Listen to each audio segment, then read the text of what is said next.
I'm going to give you the best routine you can do if you want to play fast.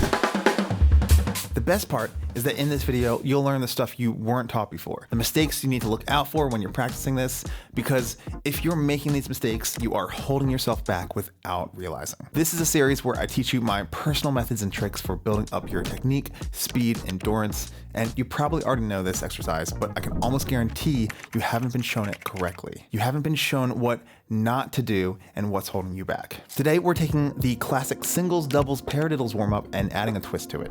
Remember, this is a daily workout routine, so come back and practice along every day and leave a comment below with the date you're practicing and the tempo you're practicing each time to keep track. This is one of the many speed and endurance exercises I teach inside the Technique Blueprint system, and what we're doing today is this.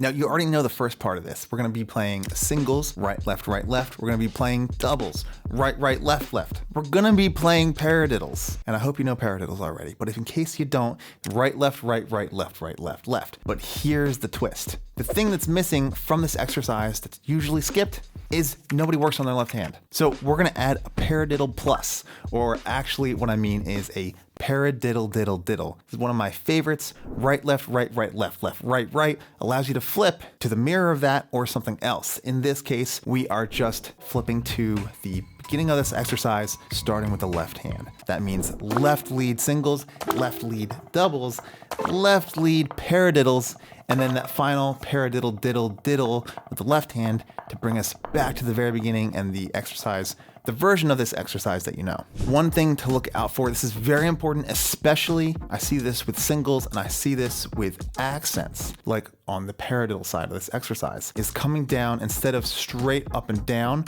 with your stick, slicing diagonally at an angle. What I like to do to fix this is place one stick on the pad and then slowly execute my strokes with the other hand to make sure they are right against that first stick. I'm not touching, of course, but right up close to it. It's almost like the game Operator. Get close, but don't touch it. Stay straight up and down, and you're good. That's mistake number one. Do not slice at an angle. Mistake number two, and I see this one all the time, so make sure you're not doing this. Mistake number two is not keeping your dynamics even and your accents consistent in volume. That could mean that your singles are heavier on one hand, or your doubles aren't even between the first and second strokes with each hand. The two rights should be the same volume, two lefts should be the same volume. And for the paradiddles, it's very common to not notice if one hand is raising higher than the other for the accents. I have a completely free technique fundamentals guide that you can use to help fix this stuff, and I'll leave a link for that down below. I'll give you more tips and mistakes to look out for later in the video, but right now, let's get started practicing this together with the first tempo. Remember to keep a log here in the comments and tell us when you've conquered all of these tempos.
So one last very common mistake I see is this, letting your back fingers come off the stick. When your back fingers come off the stick, it's a very slippery slope and you're gonna run into a lot of problems down the road without even realizing it. So check this out. As soon as your back fingers come off the stick, what happens? It's jiggly. And as soon as it's jiggly in the back of your hand, what does everyone do without even realizing it? They tighten up in front, tons of tension, and if you watched the last episode, you'll know about this one. You're gonna close the gap, you're gonna introduce even more tension, and you're still not gonna have the control you want. Back fingers, super, super important. So make sure you keep your back fingers on the stick at all time to mitigate and help prevent any tension coming into your hands later. And if you're feeling that kind of tension when you play, the Technique Blueprint is the perfect system to correct any technique mistakes you might not even know you're making. It's a complete step-by-step system for you to develop amazing technique from the ground up. You can check out the link for the Technique Blueprint in the description, and I'll see you guys in the next video.